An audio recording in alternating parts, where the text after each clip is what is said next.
Hi everyone, welcome. I'm Yumi Sera, an organizational consultant and flow state researcher. I spent most of my career in Japan working closely with organizations on their transformation journeys. Last year, I moved to the UK.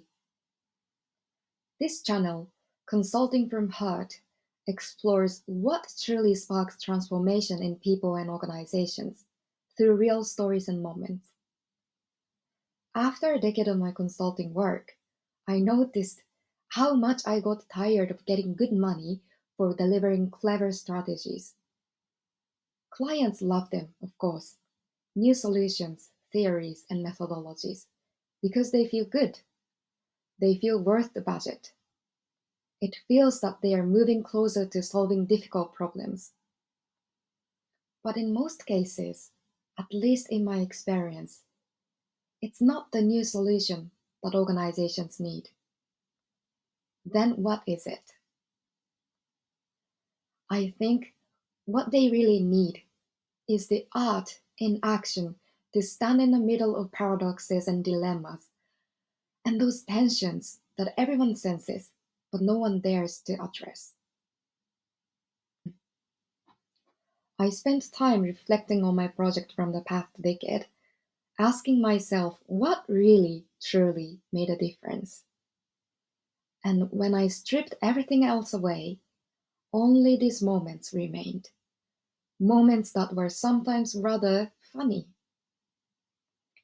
If you've ever felt the same way, that real consulting or problem solving requires not clever logic, but something very different, more artistic, and more from the human heart, then you're in the right place. Let's dive into the first story. Why don't you sing in the factory? Here's the very first project I worked on as a consultant in Japan, just to briefly share with you the first doubt I had about transformation project. Have you ever heard of the phrase, the wet side of Japan? Step into a typical Japanese office, the one surrounded by cold, white and gray walls, and it's like entering a vacuum of emotion. Things become controlled, efficient, and sometimes lifeless. That's the dry side of Japan. But then, take the very same group of people to a Japanese pub, izakaya. Suddenly, everyone is oversharing. Failures, frustrations, feeling they buried, all poured out over sake and meat. It was one of the things that shocked Carlos Ghosn, who eventually escaped Japan in a music box, when he first came to Japan. That's the wet side of Japan. And beneath it all lies one of Japan's oldest cultural codes, tatemae and honne, the split between what you're expected to show and what you truly feel. So, whenever you do business with Japanese, please don't forget to ask, but what about your honne? Ideally in an izakaya setting. This factory, one of the key plants of a major Japanese manufacturing company, was facing a rise in workplace injuries, both physical and mental. After more safety rules failed to help, they finally decided the real issue might be leadership and communication, so they brought in consultants.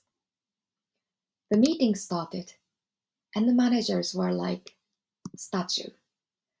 No eye contact, no reactions, just blank faces frozen in time.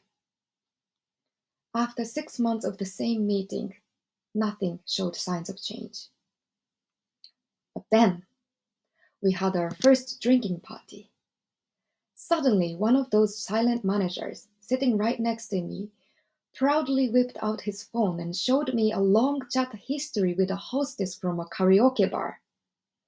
He walked me through his messages like they were Shakespeare, full of clever puns and playful flirting. And I thought, I know controversial context aside, how impressive his communication skill actually is. Another manager, started singing overly sentimental ballads in front of us, something like Amazing Grace. Of course, he was drunk. But I just sat there thinking, these people are the same men who haven't even blinked in that sterile white box with whiteboards no one writes on. Do you see where I'm going with this? I was about to ask, why don't you sing right in the factory? Why don't you use that remarkably creative communication skill to your subordinates? I know your subordinates might not be as sparkly as that hostess, but you're still you. What do you think about my question? Am I crazy? Well, my boss thought I was. Oh, Yumi, they were just drunk. That version of them doesn't count. I know you're just in the first year of your career. Forget it. So our consulting team kept engaging only with the version of them that sat in the meeting rooms, the dry side. But to me, for this very serious happening in the factory, their wet side looked like the most powerful resources. My consulting journey began with this doubt. Once in the sterile white box, why do we not deal with the parts of people just hidden either in the wrong or different context? That time, I couldn't take it further, but in the next project, I decided to test it.